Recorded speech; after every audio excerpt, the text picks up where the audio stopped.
আসসালামু আলাইকুম ওয়া রাহমাতুল্লাহ। প্রিয় শিক্ষার্থী বন্ধুরা, আমি মোহাম্মদ জাকির হোসেন, প্রভাষক রসায়ন, বাগাতিপাড়া সরকারি ডিগ্রি কলেজ। তোমাদের সামনে ফোর্থ লেকচার, চতুর্থ ক্লাস নিয়ে আবারও উপস্থিত হয়েছি। নিশ্চয়ই তোমরা বাড়িতে বসে সুস্থ এবং ভালো আছো আর নিয়মিত অনলাইনে ক্লাসগুলো করছো। প্রিয় শিক্ষার্থী বন্ধুরা, আমি পূর্বের লাস্ট ক্লাসগুলা একটু রিমাইন্ড করে দিতে চাই। ফার্স্ট ক্লাস তোমাদের সাথে আমার ছিল বয়েলস ল নিয়ে, সেকেন্ড ক্লাস চার্লস অর গেলুসাস নিয়ে, আর থার্ড ক্লাস তোমাদের সাথে ছিল absolute zero temperature and its significance and absolute scale of temperature. আজকে আমাদের আলোচ্য বিষয় হবে অধ্যায় 1 পরিবেশ রসায়ন এর আলোচ্য বিষয় combination of Boyle's and Charles law. Boyle এবং চার্লসের সমন্বয় সূত্র। বয়েলস এবং চার্লসের সমন্বয় সূত্রের জন্য বলা হয় যে সূত্রের সাহায্যে কোন নির্দিষ্ট ভরের গ্যাসের আয়তন, চাপ এবং তাপমাত্রার ভিতরে সম্পর্ক স্থাপন করা হয়, সেই সূত্রটাকে বলা হয় বয়েলস এবং চার্লসের সমন্বয় সূত্র। এটাকে কম্বাইন্ড গ্যাস ল বলা হয়, অর্থাৎ সমন্বয় সূত্র বলা হয়। আবার এটাকে আমরা this is the relation between Boyle's and Charles law বলতে পারি। অর্থাৎ বয়েলস এবং চার্লসের অর্থাৎ আমরা relation between Charles volume, pressure and temperature, এই তিনটার ভিতরে সম্পর্ক সমন্বয় একটা সমীকরণ আমরা দেখাতে পারি। শিক্ষার্থী বন্ধুরা, আমরা সেই combination of Boyle's and Charles law এর ইকুয়েশন গুলো আমরা দেখাবো। আমরা জানি যে ফ্রম বয়েলস ল, বয়েলের সূত্র থেকে আমরা পেয়েছি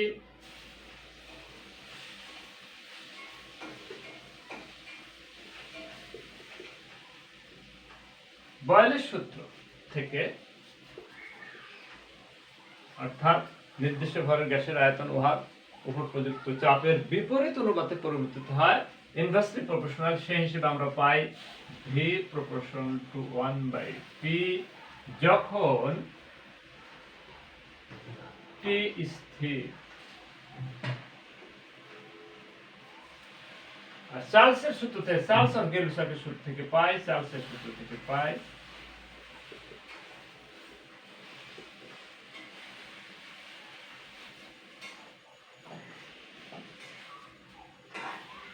নির্দিষ্ট ভরের গ্যাসের আয়তন উহার পরম তাপমাত্রার সমানুপাত, অর্থাৎ V proportional to T যখন P স্থির প্রেসার। এখন বয়েলস এবং চার্লসের দুটো সূত্রের কে যদি আমরা কম্বিনেশন করি তাহলে কি পাই? কম্বিনেশন করি দুটি সূত্রকে, কম্বিনেশন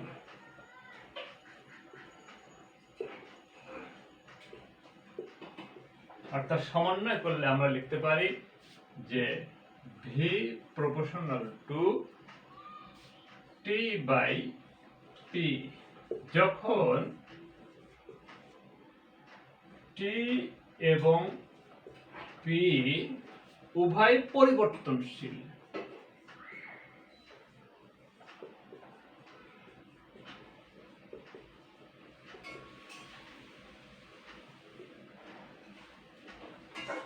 और আমরা লিখতে পারি V is equal to KT/P।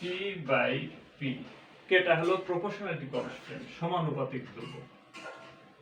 এখানে K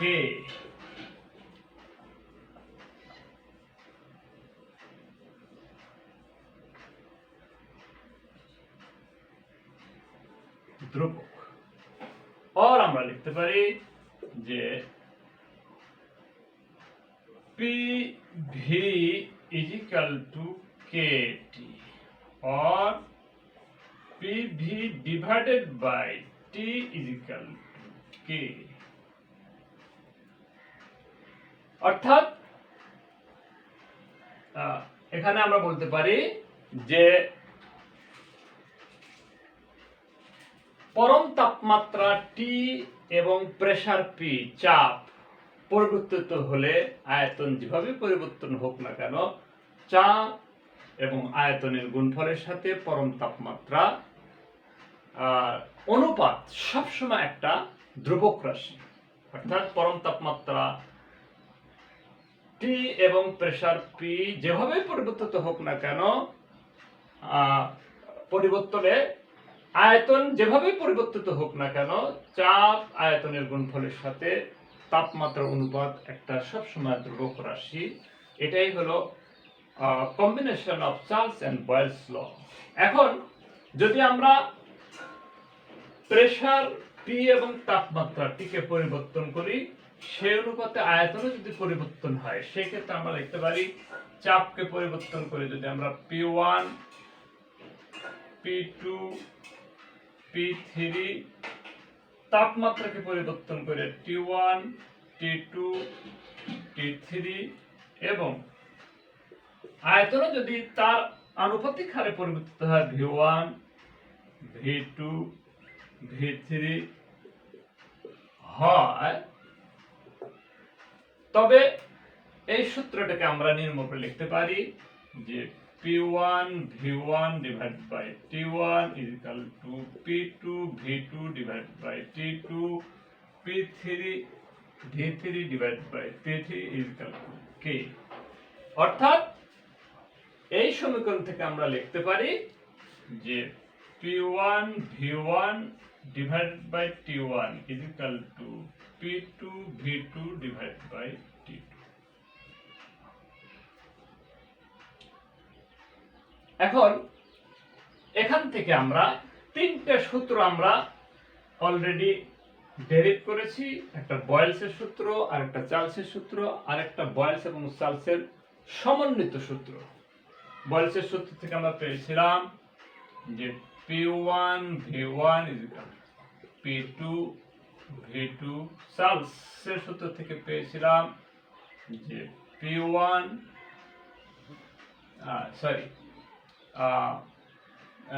পেয়েছিলাম V1 T1 V2 T2, আর এদের সমন্বিত সূত্র থেকে পেলাম P1 V1 divided by T1 P2 V2 divided by T2। এখান থেকে আমরা ম্যাথমেটিক্যাল প্রবলেমসে আসতে পারি। ম্যাথমেটিক্যাল প্রবলেমস,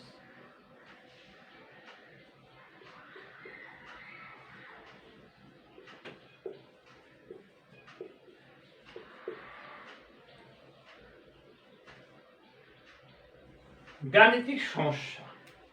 এই গাণিতিক সমস্যায় আমরা এই তিনটে সূত্রের সাহায্যে আমরা গাণিতিক সমাধান করতে পারি। যদি গ্যাসের সাথে কঠিন বস্তু মিশ্রিত থাকে, সেক্ষেত্রে আমরা গ্যাসের সূত্রে অর্থাৎ গ্যাসের আয়তন, কঠিন বস্তু সহ গ্যাসের আয়তন যদি থাকে, তাহলে কঠিন বস্তুটাকে গ্যাসের আয়তন থেকে বাদ দিয়ে তারপরে গ্যাসের সূত্রসমূহ প্রয়োগ করতে হবে। অ্যাজ ফর এক্সাম্পল, কঠিন বস্তু সহ যদি কোনো গ্যাসের মোট আয়তন থাকে, তাহলে কঠিন বস্তুকে গ্যাসের মোট আয়তন থেকে বাদ দিতে হবে। যদি গ্যাসের কঠিন বস্তু সহ অর্থাৎ কঠিন বস্তুর আয়তন যদি x হয়,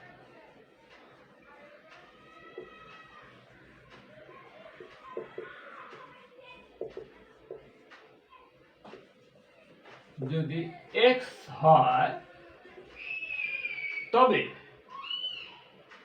গ্যাসের মোট আয়তন থেকে এই কঠিন বস্তুকে বাদ দিতে হবে। গ্যাসের মোট আয়তন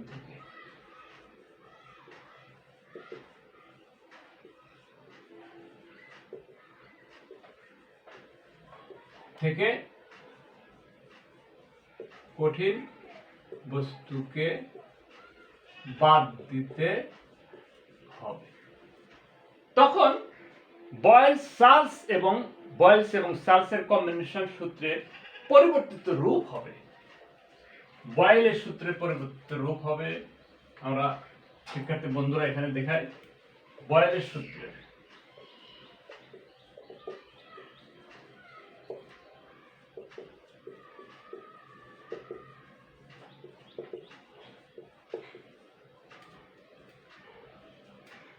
রূপ, সেটা আমরা লিখতে পারি P1 V1 minus x is equal to P2 V2 minus x, অর্থাৎ কঠিন পদার্থ সাথে মিশ্রিত যে আয়তন ছিল সেই মোট আয়তন থেকে কঠিন পদার্থকে বাদ দিলে গ্যাসের আয়তন পাওয়া যাবে। অনুরূপভাবে চার্লসের সূত্র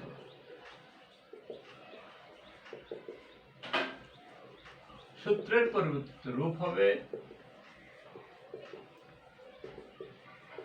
হবে V1 minus x divided by T1 is equal to V2 minus x divided by T2। আর বয়েলস এবং চার্লসের সমন্বিত সূত্রের পরিবর্তিত রূপ হবে সমন্বয় সূত্রের পরিবর্তিত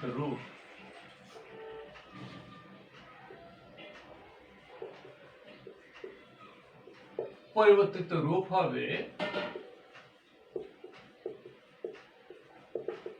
রূপ দাঁড়াবে P1 V1 minus x divided by T1 is equal to P2 V2 minus x divided by T2। এই সমন্বয় সূত্রটি একটা আমরা গাণিতিক অবস্থাটা দেখি শিক্ষার্থী বন্ধুরা, তোমরা এটা বাড়িতে তোমরা এটা চেষ্টা করবে। হোমওয়ার্ক হিসেবে আমরা দিচ্ছি বাড়ির কাজ, সেটা হলো এই সূত্রের সাথে চেষ্টা করবে বাড়ির কাজ। 27টি প্রবলেমটা আমরা দেখাচ্ছি। 27 ডিগ্রি সেন্টিগ্রেড তাপমাত্রায় কোন গ্যাস 100 ml আয়তন দখল করে।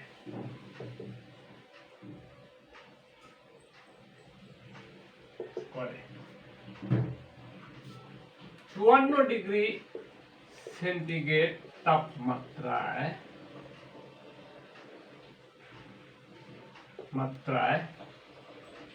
চাপকে দ্বিগুণ করা হলে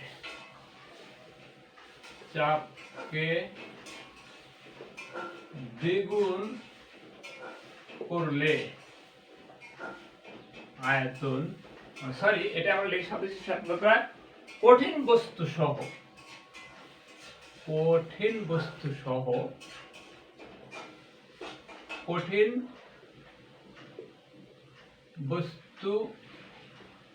সহ কোন গ্যাসের আয়তন দখল করে চাপকে দ্বিগুণ করলে আয়তন